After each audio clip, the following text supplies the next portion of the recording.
Hi, if you're on this site, then you are most likely searching for answers about your relationship or about what you've been experiencing. You may have even been searching for answers about narcissism, asking questions. Why am I being treated like this, or is it me? Just let me help clarify this for you. It is not you. You aren't perfect, none of us are. There is not one of us that haven't made the mistake of becoming emotional, reacting and doing things that really don't make us proud. Today I want to help you know why this tactic you tried, and if you are anything like me, maybe over and over again you've done it, why it didn't work. Hi, I'm Sophie from Wellbeing, and I help people with their relationships and behaviours that are not providing the best outcome for them. If you like what I have to say, please like, subscribe and feel free to share, as you never know who you may be helping today. So the reason why your attempts at gaining your partner's attention, though explanation, tears, raising your voice or any other tactic, is that in order for these to work, your partner needs to know that they're doing something that is hurtful and upsetting. They need to be aware that they are not validating you, that you don't feel heard, and as a result you do feel lonely, potentially isolated, hurt, and so frustrated. Those that abuse are doing so with a selfish intent.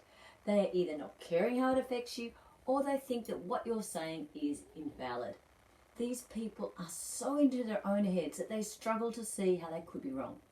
It is really sad, but as a result, they are unlikely to also show any sort of genuine remorse.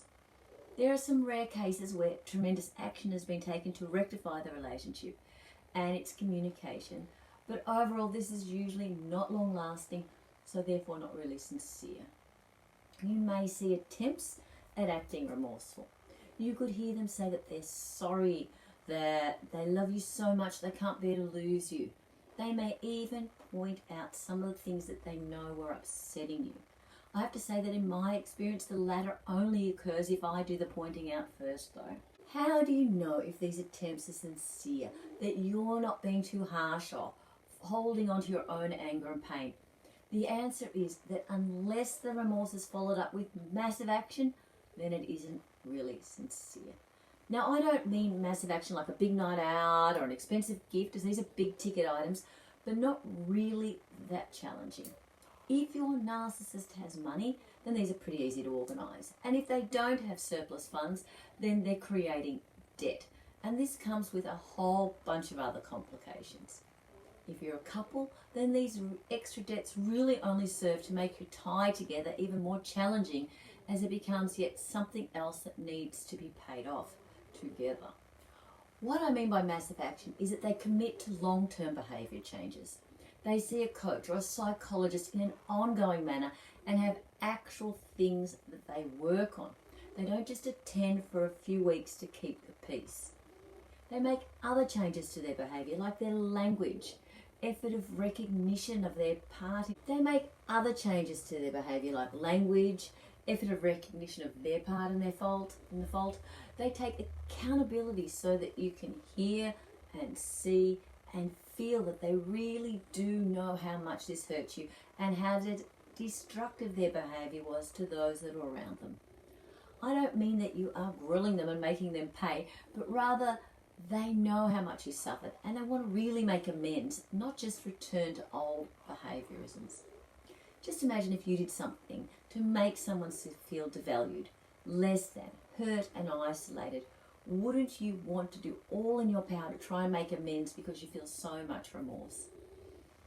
This is the difference. The narcissist is not able to continue the facade for long. They really don't think what they did warrants any real remorse, or that the effort they made to show contrition already is really sufficient. You know it's not, because usually in short succession you're seeing the blaming for something minor. The victim mentality shows up when something goes pear-shaped. There's no accountability. And the biggest, in my opinion, is that when you need them, there's no real capacity to show empathy. Now, there are those that can show cognitive empathy, so they understand that you've had a rough day and they may make an effort to help. There are those that make some effort for a period of time, and these are really confusing to be around because you're getting mixed messages. The bottom line, though, is if you are to continue to having any sort of relationship with him, then you need to lower your expectation of change.